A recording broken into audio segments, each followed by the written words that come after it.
Welcome back. You're watching NewsX with me, Devika Chopra. Mumbai Police's Economic Offences Wing has unearthed a Ponzi scheme and seized around 3 crore rupees and other documents linked to a major investment fraud. The fraud is linked to the Torres jewellery store, which was incorporated in April 2023 in Mumbai and operated 6 showrooms across the city. According to cops, the company encouraged buyers to invest in jewellery, mainly American diamonds, gold and silver, and earn a weekly interest between 3 to 7% for 1 week. Initially, to gain trust, the company gave the regular interest payouts to investors as promised. With that, they induced investors to reinvest the profits. The MO of Torres was a Ponzi scheme and multi-level marketing. In a Ponzi scheme, people are promised high returns which are delivered initially to get more people on board. This money is then used to sustain the fraud. In MLMs, the scheme promises quick money through selling products, but this type of scheme also eventually relies on bringing in new investors. A fee is taken from new joiners and the top level people get the biggest cut. Torres had reportedly posted a video on YouTube announcing that it will provide 11% interest on investments made before the 5th of January, after which the rate will dip. As for cops, Torres gave regular payouts till November 2024, but on the 6th of January, the stores were shut, leaving its investors confused and ultimately cheated. It was only when investors reached out to cops did the scam unravel. Cops have now filed an FIR mentioning a case of fraud against 66 different investors for rupees 13.48 crores. However, an estimated 1.25 lakh people may have invested their money and lost around rupees 1,000 crore altogether. Mumbai police has zeroed in on 2 Ukrainian nationals, Artem and Orlena Stoil, playing a key role in the scam. Their whereabouts are currently unknown. But how do we avoid such a situation in the future? That's the conversation we will have. Taking this conversation forward, I have with me Mr. Sanjay Pandey, former Maharashtra DGP. We also have with us Mr. Kailash Vastev, senior advocate, and Dr. Sharad Kohli, senior economist, with us on the broadcast. Let me begin with Mr. Sanjay Pandey. Mrs. Pandey, I'm sure you've read the details of this particular scam that has been unearthed. What are your first thoughts on how is it that there was a Ponzi scheme, crores of investment going on, and now suddenly there is also an aspect of 2 Ukrainian nationals being involved? Honestly, I believe when I heard about this, the Ponzi schemes are not new to this country. I believe people have become. I thought that people will. I used to be a DCP Economic Offences in 1997. At that time, I could hear people who were trying to multiply money, and there was this BST employee at that time. I thought people have learned this. But imagine people believing that they will get double or 6% week after week.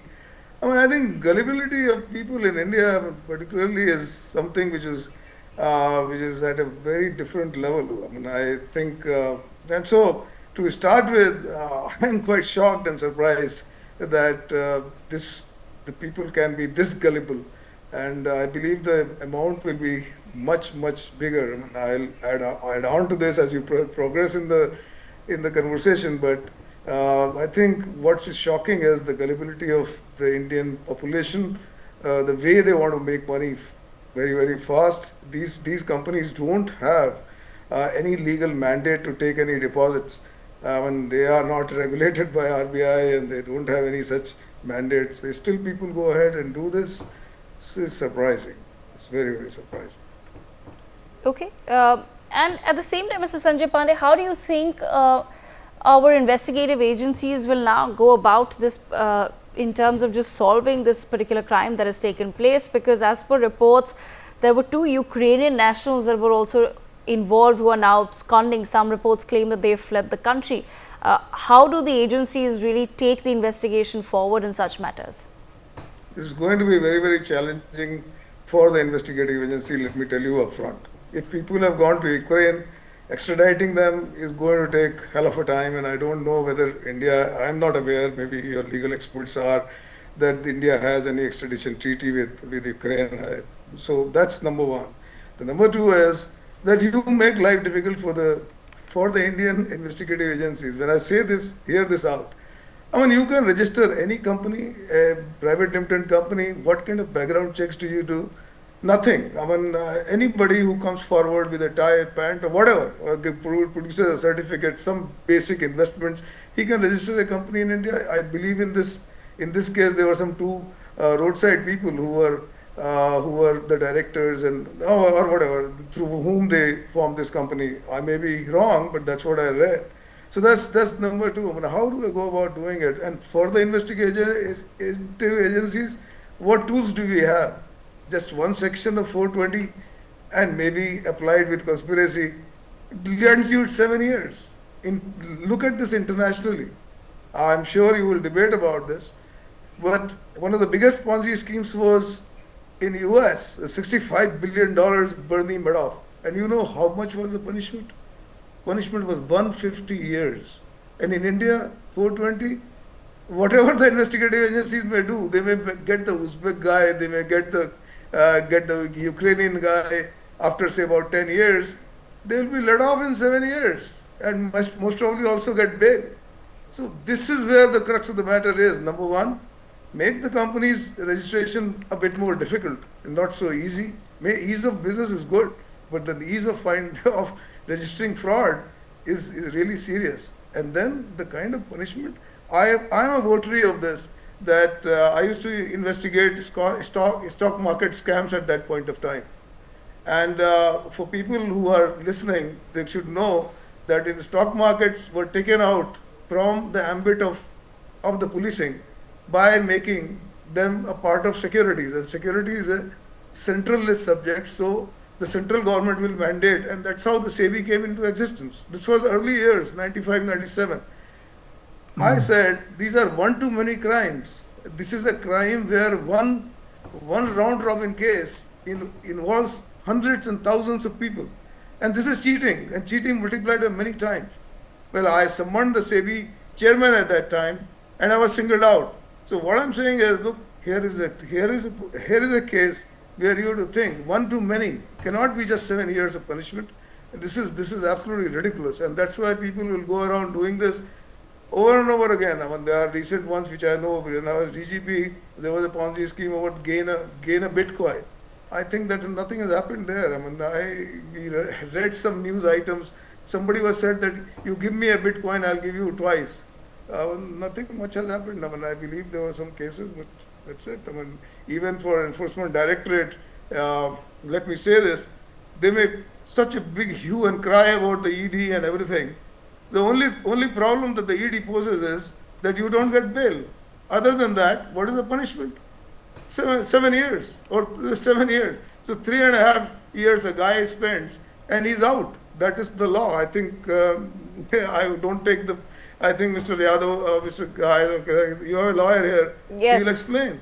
So that's the problem. You see, the legal problem is there. The investigative agencies will do their best. I'm sure Bombay Police will do whatever best they can. But they will do what? Thousands, 150, 1,500 people, and you get punishment of 7 years and probably get bail by 3.5 years. That is how the law in the country is. So there will be many more such schemes if we do not really address this basic issue.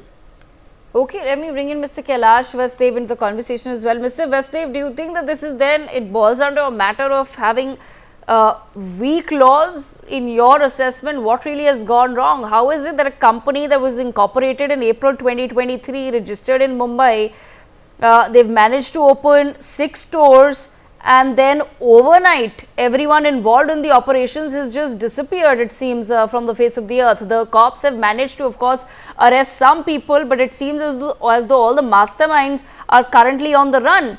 And while the FIR talks about, there are different figures that are coming out, some say 22 crores, the FIR says that it's a case of fraud against 66 different investors worth 13 crore rupees, but there are estimates that claim that 1.25 lakh people could have possibly invested their money in this Ponzi scheme, and that adds up to about 1,000 crore worth of a fraud. So this is not just something, we're not looking at 13 crores, 22 crores. The cops are actually at this point in time estimating that this could be a Ponzi scheme worth 1,000 crores. And on the other hand, we're saying that we're not able to find the mastermind, or that 2 Ukrainian nationals were involved and they have possibly fled the country. Good evening.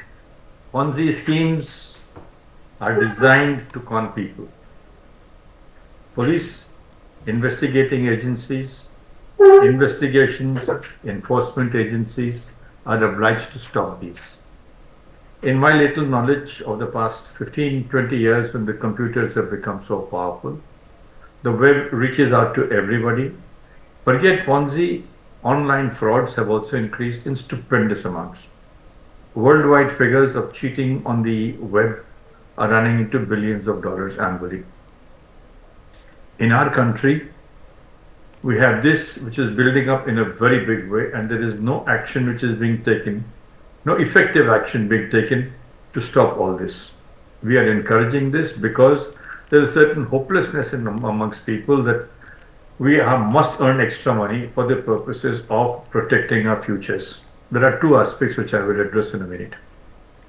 This particular Ponzi scheme, if it's been going on for 4 years or 3 years or 2 years, I think the police in Bombay would oblige to handle it. Once they handle it, they should have gotten contact with the central agencies for the purposes of finding out what is happening over here. We have 2 Ukrainians who have now vanished. You have one whom has been arrested, as per what the press says. So therefore, the ones who have gone to Ukraine, they will stay in Ukraine and we will keep catching our battles. The aspect which draws some significance in our system and which needs an address: cons, cheats, people who will be there to make money at your cost are there, will remain. In the past, when the World Wide Web, the www, was not so powerful, we were able to catch people and take them to task. The chit fund scams. So many scams have been there in this one. They've been reported from the beginning.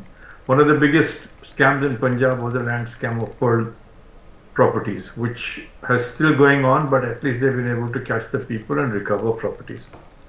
Through the web, you recover nothing. In this case, there's a store which has 6 branches. They've been able to pick up some cash of 4-5 crores. They picked up a lot of fake stones which they were passing off as gifts, saying that this is genuine jewelry. But it is here that the issue becomes wider. Till such time as we don't have good protection for our citizens against such scams, they will multiply and they will carry on playing havoc into people's savings. After all, our government does not provide any saving schemes to those who are not in government service. You are giving them a certain amount of a monthly, should I say, dole of 2,000, 1,500, 600, 1,200 rupees. But are that enough for survival? One has to look at the economic scene of our country, develop it in a manner where freebies stop, and if you work, you must be given a certain protection as you get old in life. People in government servant are the only ones who receive pensions. People who are in the private domain, who pay their income taxes, don't get any protection. The average man on the street, there are so many acts, there are so many statutes which say that the workers will be protected. They are never given effect. There are thousands of crores lying in government coffers. These monies lying in government coffers are basically meant for the use of those who have worked for them. Unfortunately, that money is never distributed. Let me give you an example from the Supreme Court. Why go very far? In the 2000s, the Supreme Court came up with a fund called the CAMPA for the purpose of protecting forests. In 2014, that fund was taken over from the Supreme Court. Almost 40 or 50,000 crores was transferred to the government. The forests haven't come up, but the money is gone. Under what head, under what control? One has to see, but that is what is transpired. But the money was meant for forests, it is not being utilized for forests. We see this all over the country. So you have 2 aspects. One is to stop the frauds, which is the job of the government and the investigating and security agencies. The second is the planning of the government to protect the average citizen for the purposes of an old age pension. If he is secured of a certain amount of pension, He will not take recourse to any early money making schemes. The people have learned the lessons. Chit funds, Ponzi schemes, these have been an inherent part of quick money. But people had drifted away from them in the 90s and early 2000s. They are again coming back into it because unemployment has gone up. The amount of work available to an individual has reduced. So there are factors which encourage these kind of people to make a quick buck and vanish. And what could be better than the internet? You're only a click away. You get calls every now and then. Please, your income tax is in default. You have not given your PAN card number. You haven't given this. Everybody is not computer savvy, but they definitely hold handheld phones and they get conned into this. It is here that some mechanism has to be developed. Sanjay was right in what he said. He did investigations taken over by the center, everything then goes into cold storage. The conviction rate by the CBI is dropped to about 60%. Why do you file cases if your conviction is 60% after 20 years? What relief do you give the person who's immediately affected? See, these are the wider issues which arise in the Ponzi schemes. In this case, you will never see the Ukrainians, you will never see the money. Those 200, 300, 500,000, 1,500 people would have cried their weight all the way to their handkerchiefs, putting their heads down in shame that they were cheated, and they will get no recomp whatsoever. See the Calcutta scam, in which ministers were arrested. Nothing has happened. You arrested people, put them in jail. They brought it for 3 years, 5 years. They work out the sentences, awaiting trial. When the trial is over, technically they've served the sentence, they go home. Their bank balances are still safe. Attach them if you have the courage, because here the nexus between the individual and the people in power and the police and the authorities is tremendous. They are interconnected, interlinked. You see these in report. See the Supreme Court judgments, NEET, this, that, and the other. Everywhere it's the same story. There is a nexus. Either we citizens wake up, say nonsense, this is not permitted, or the government wakes up to take stern action against those who are responsible for this coordinated cheating. Okay, Sharat Kohli, bring you into the conversation. Sharat, several aspects there's spoken about by Mr. Sanjay Pandey and Mr. Vastev as well. One aspect that they said was that somewhere we also have to understand why is it that families or people or earning members of families are wanting to invest more and more in such schemes. What really is the thought process behind that? Secondly, also the fact that because we now have for example, apps. We've become very digital with our investments. Everything happens through apps, or most things, information is given to us through social media. So I'm sure Torres as a company also did some sort of marketing initially on social media platforms to really bring in buyers initially. In these sort of circumstances, in your suggestion, what is it, how is it that the government can step in with further regulations? Because if we are to believe the estimates, 1,000 crores is a huge amount.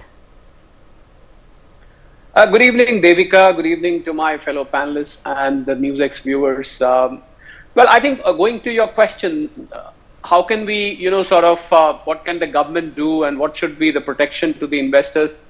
I think, new schemes and new methodology for cheating people, they keep getting invented every now and then.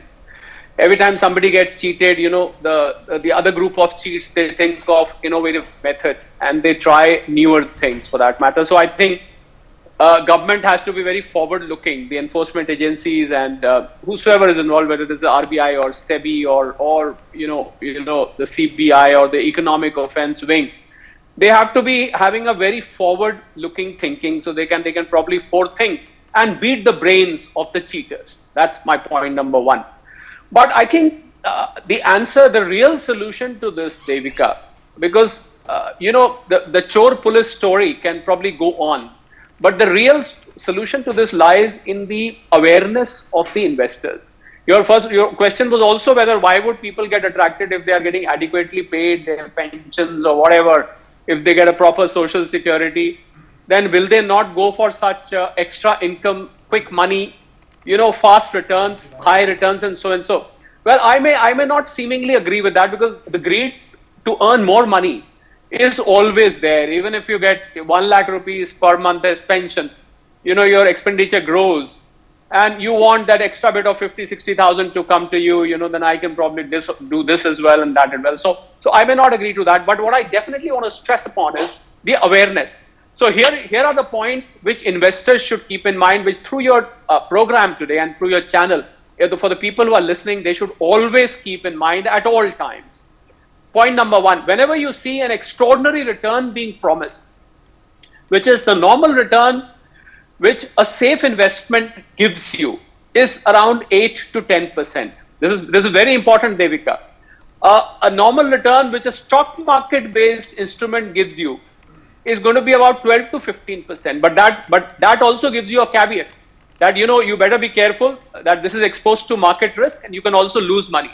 Whenever you see a return which is beating these numbers, which is going beyond 6 to 8 to 10% or 12 to 15%, I think you should get alert. You should be alerted within yourself that there is something wrong with that. Point number one. Point number two, whenever you are asked to do multi-layer marketing, which is called MLM, that is, you go, you make 2 more members, you will get this incentive. They will make 2 more members, they will get incentive, and then the benefit trickles down to you also. So more and more people you keep adding, you will one day become a crorepati, and they'll give you 5 examples. Look, this guy started 2 years ago. He's now a crorepati. He doesn't need to do anything. So whenever there is a multi-layer marketing, I think you should get a heads up. You should become aware that you need to be extra cautious if this scheme should be indulged into or not. That's point number 2. Third is Ponzi, because Ponzi is not new to India. When they keep promising you these returns and when they know that they are enrolling more and more people in the scheme, well, that smells of Ponzi. That's how an investor knows this is Ponzi, because he obviously would be knowing somebody, my acquaintance also got enrolled, my friend got enrolled, my relative got enrolled, they are getting that return. And, the way these cheaters operate is for the first few months, and this is what happened in this case, for the first few months, they will be very diligent in giving you your return. So people start believing them. That element of trust comes in, and that brings in more and more people. And these kind of schemes, Devika, they spread by word of mouth. I'm sure all the 1,000 people which we are talking about, or 1,000 crore we are talking about, I know you're talking of 1.25 lakh people, although investigation will reveal. But I can very convincingly tell you that a lot of these people would be known to each other, which means they spread by word of mouth. So I think the Reserve Bank of India, the Finance Ministry, the banking ecosystem, they must constantly I am seeing regularly now Reserve Bank of India advertisements. And Reserve Bank of India is even taking the help of some celebrities, some people from the Bollywood, that main moorakh nahi hu. I've been seeing those ads, I'm not a fool who can be easily fooled. This is for the digital frauds. But then this is not too different from that. So therefore, I think investor awareness program can be run by these enforcement agencies, which includes the Reserve Bank of India, which includes SEBI, which includes Finance Ministry, which includes stock exchanges. They can always run these programs on a regular basis, where people become aware that please do not get indulged. If you're selling a diamond or a precious stone which costs 300 for 100,000 rupees, I think you have all the reason to believe that something is going wrong. You should go and get that verified. So I think those returns lured people. And most of these jewelers, I must tell you, they run these schemes, Devika, where they'll ask you to contribute on a monthly basis. So you contribute to your big jewelry purchase on a monthly basis. It becomes like an EMI. Of course, I don't say that all of them are wrong. Some of them are very genuine, and people end up buying large pieces of jewelry by contributing something every month. But there is always a need to deep dive into it and verify the bona fides of the person. And besides that, Devika, another very important point, when you deal with a company, you can go to the Ministry of Corporate Affairs website portal, and this is in public domain. You can verify the names of directors. If I just heard Mr. Sanjay Pandey rightly said that some roadside people were taken as directors, you can verify their credentials. Whereas the digital is causing these frauds, the digital always gives you that advantage of verification as well. You can go and find out. So I think that awareness is also needed when you decide to invest with a company, a brand, a shop, a showroom, whatever. You always must do your homework. If you want your money to work for you, that's the message I would like to give. If you want your money to work for you, you must work for your money before that. If you don't do that, you are easily going to land up in one of these schemes at some point, Devika. Right, Dr. Kohli, can I absolutely. come in? Yes, sir. Go ahead, Mr. Vastev. In addition to the authorities which you've mentioned, a very important role is played by the registrar of companies. Yes. They have a very large area which they investigate into the affairs of a company. Of late, I'm not finding any major investigation into these garage companies which are coming up for the purpose of investigation. This is notwithstanding caution from the courts from time and again, including garage universities. All these kind of things have been coming up which are totally fraudulent. Chhattisgarh had almost 3,600 universities which are registered at one time. They don't have so many students. But it is for the registrar of companies also to come in a big way for the purpose of looking into the functioning of companies where balance sheets stand suddenly escalated in turnovers. Here is where another caution should come in, because they have the information available. Look into it, investigate, inspect under the provision of the Companies Act, and then give a report. That should also move fast, because balance sheets come to them every now and then, and you get them now digitalized. The income tax department can give references that there's a company X which has had a turnover which is more than normal. Give it to the registrar of companies. Investigate. Nothing is happening, you see. Everything happens when the horse has run away from the garage. The stables are empty and now you're looking for the horse. And where are you going to find them? Where are you going to recompensate those people who have faced such huge losses in their lives? Devika, can I make a point? Yes, sir. Go ahead. I leave the last word with you, Mrs. Sanjay Pandey.